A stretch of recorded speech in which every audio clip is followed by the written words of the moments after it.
Commonwealth fencing ಚಾಂಪಿಯನ್ಶಿಪ್ನಲ್ಲಿ ಕನ್ನಡಿಗನ ಸಾಧನೆ. ಗಾಲಿ ಕುರ್ಚಿ ಕತ್ತಿ ವರಸೆಯಲ್ಲಿ ಚಿನ್ನದ ಪದಕ ಗೆಲುವಾಗಿರುವುದು. ಪ್ಯಾರಾ ಗಾಲಿ ಕುರ್ಚಿ ಕತ್ತಿ ವರಸೆಯಲ್ಲಿ ಚಿನ್ನದ ಪದಕ ಕರ್ನಾಟಕಕ್ಕೆ ಒಲಿದು ಬಂದಿದೆ. ಗಾಲಿ ಕುರ್ಚಿ ಕತ್ತಿ ವರಸೆಯಲ್ಲಿ ಕರ್ನಾಟಕಕ್ಕೆ ಚಿನ್ನದ ಪದಕ ಸಿಕ್ಕಿರುವುದು. ಚಿನ್ನದ ಭೇಟಿಯಾಡಿದ್ದಾರೆ ಬೆಂಗಳೂರಿನ ಪಿ ರಾಘವೇಂದ್ರ. ನೈಜೀರಿಯಾದ ಲಾಗೋಸ್ನಲ್ಲಿ ಪ್ಯಾರಾ ಒಲಿಂಪಿಕ್ ಸ್ಪರ್ಧೆ ನಡೀತಾ ಇದೆ.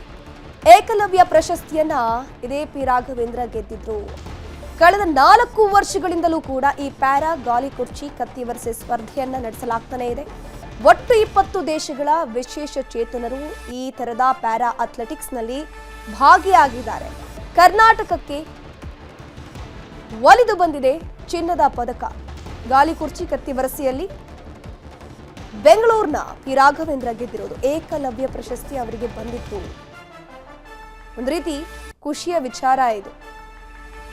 20 ದೇಶಗಳ ವಿಶೇಷ ಚೇತನರು ಈ ಒಂದು ಪ್ಯಾರಾ ಅಥ್ಲೆಟಿಕ್ಸ್ನಲ್ಲಿ ಭಾಗಿಯಾಗ್ತಾರೆ. ಒಟ್ಟು 4 ವರ್ಷಗಳಿಂದಲೂ ಕೂಡ ಈ ಒಂದು ಮ್ಯಾಚ್ ನಡೀತಾ ಇದೆ.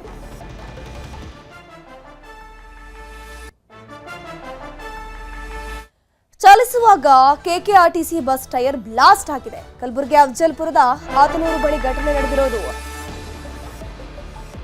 ಚಲಿಸ್ತಾ ಇರುವಾಗಲೇ ಕೆಕೆಆರ್ಟಿಸಿ ಬಸ್ ಟೈರ್ ಬ್ಲಾಸ್ಟ್ ಆಗಿದೆ. ಆತನೂರು ಬಳಿ, ಅಫಜಲ್ಪುರದ ಆತನೂರು ಬಳಿ ಆಗಿರುವಂತಹ ಇನ್ಸಿಡೆಂಟ್. ಬಸ್ ಮುಂದಿನ ಟೈರ್ ಏಕಾಏಕಿ ಸ್ಫೋಟಗೊಂಡಿದೆ. ಟೈರ್ ಬ್ಲಾಸ್ಟ್ ಬಳಿಕ ಬಸ್ ಏನಿದೆ ಪಕ್ಕಕ್ಕೆ ಚಲಿಸಿದೆ. ಅದೃಷ್ಟಕ್ಕೆ ಪ್ರಯಾಣಿಕರೆಲ್ಲರೂ ಕೂಡ ಸೇಫ್ ಆಗಿದ್ದಾರೆ. ಯಾವುದೇ ರೀತಿಯ ಅವಘಡಗಳು ನಡೆದಿಲ್ಲ, ಪ್ರಾಣಹಾನಿ ಆಗಿಲ್ಲ. ಚಿತ್ತಾಪುರ ಸಾರಿಗೆ ಘಟಕಕ್ಕೆ ಸೇರಿದಂತಹ ಬಸ್ ಇದು. ವಿಜಯಪುರ ಮುಗಳಖೋಡ್ ಪ್ರಯಾಣಿಕರನ್ನ ಹೊತ್ತು ಅಫಜಲ್ಪುರ ಮಾರ್ಗವಾಗಿ ಈ ಬಸ್ ಸಂಚಾರ ಮಾಡ್ತಾ ಇತ್ತು. ಇದ್ದಕ್ಕಿದ್ದಂತೆ ಮಾರ್ಗದಲ್ಲಿ ಸಂಚರಿಸುವಂತಹ ಸಂದರ್ಭದಲ್ಲೇ ಏಕಾಏಕಿ ಬಸ್ನ ಮುಂದಿನ ಟೈರ್ ಸ್ಫೋಟವಾಗಿದೆ. ಸೊ ಹಾಗಾಗಿ ಬಸ್ ಒಂದು ಭಾಗಕ್ಕೆ ವಾಲಿತು. ಇದ್ರ ಬಗ್ಗೆ ಹೆಚ್ಚಿನ ಮಾಹಿತಿ ನೀಡ್ತಾ ಹೋಗ್ತಾರೆ ನಮ್ಮ ಪ್ರತಿನಿಧಿ ಅರುಣ್ ಕುಮಾರ್ ಕದಂ. ದೂರವಾಣಿ ಸಂಪರ್ಕದಲ್ಲಿ ಜಾಯಿನ್ ಆಗಿದ್ರೆ. ಅರುಣ್, ಎಷ್ಟೊತ್ತಿಗೆ ಆಗಿರುವಂತಹ ಅವಘಡ?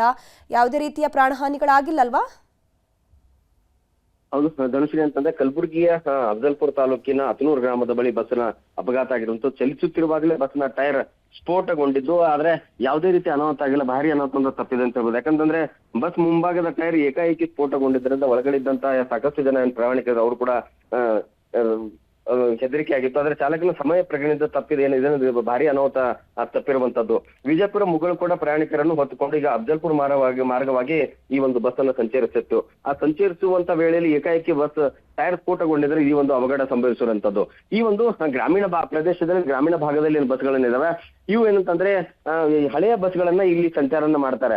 ಆದ್ರೆ ನಮ್ಗೆ ಏನಂತಾರೆ ಹಳ್ಳಿಗೆ ಭಾಗಕ್ಕೆ ಬರುವಂತಹ ಸಂದರ್ಭದಲ್ಲಿ ಬಸ್ಗಳಿಗೆ ಇಂತಹ ಅನಾಹುತಗಳು ಪ್ರತಿ ಬಾರಿಯೂ ಕೂಡ ಪ್ರತಿ ಸಾರಿ ಆಗ್ತಾ ಇದೆ. ಆದ್ರೆ ಒಳ್ಳೆಯ ಹೊಸ ಬಸ್ಗಳನ್ನ ಕೊಡಬೇಕು, ಮತ್ತೆ ಏನು ಸುಸಜ್ಜಿತ ಒಳ್ಳೆಯ ಕಂಡೀಷನ್ ಅಲ್ಲಿ ಇರುವಂತಹ ಬಸ್ಗಳನ್ನ ಸಂಚಾರಕ್ಕೆ ವ್ಯವಸ್ಥೆ ಮಾಡ್ಬೇಕಂತ ಈಗ ಪ್ರಯಾಣಿಕರು ಹೇಳ್ತಾ ಇರುವಂತದ್ದು. ಯಾಕಂತಂದ್ರೆ ಸಾಕಷ್ಟು ಜನ ಪ್ರಯಾಣಿಕರಂದ್ರೆ ಸುಮಾರು 50 ರಿಂದ 60 ಜನ ಪ್ರಯಾಣಿಕರು ಒಂದು ಬಸ್ ಅಲ್ಲಿ ಪ್ರಯಾಣ ಮಾಡ್ತಾರೆ. ಆ ಬಸ್ಸಿನ ಕಂಡೀಷನ್ ಅಂದ್ರೆ ಟೈರ್ ಕಂಡೀಷನ್ ಆಗ್ಲಿ, ಬಸ್ಸಿನ ಕಂಡೀಷನ್ ಆಗ್ಲಿ ಸಾಕಷ್ಟು ಬಾರಿ ಏನಂತಂದ್ರೆ ಈ ರೀತಿ ಅವಘಡ ಸಂಭವಿಸುವಂತ ಉದಾಹರಣೆ ಇರುವಂತದ್ದು.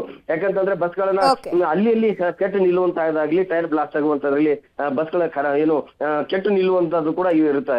ಹಾಗಾಗಿ ಬಸ್ಗಳನ್ನ ಡಿಪೋ ಇಂದ ಬಿಡುವಂತ ಸಂದರ್ಭದಲ್ಲೇ ಈ ರೀತಿ ಒಂದು ಬಸ್ಗಳಿಗೆ ಕಂಡೀಷನ್ ಹೇಗಿದೆ ಅನ್ನೋದು ಚೆಕ್ ಮಾಡಿ ಬಿಡಬೇಕು. ಯಾಕಂದ್ರೆ ಇಂತಹ ರೀತಿ ಅವಘಡ ಈ ಒಂದು ಘಟನೆಯಲ್ಲಿ ಯಾವುದೇ ರೀತಿಯ ಅವಘಡ ಸಂಭವಿಸಿಲ್ಲ, ಯಾವ ಪ್ರಯಾಣಿಕರು ಏನೂ ಆಗಿಲ್ಲ. ಆದ್ರೆ ಇಂತಹ ಘಟನೆ ಸಂಭವಿಸುವಂತ ಆಗೋದು ಸಾಕಷ್ಟು ಇರುವಂತದ್ದು. ಅದಕ್ಕೆ ಎಚ್ಚರ ವಹಿಸಬೇಕು ಅಂತ ತಮ್ಮೆಲ್ಲ ಮಾಹಿತಿಗಾಗಿ.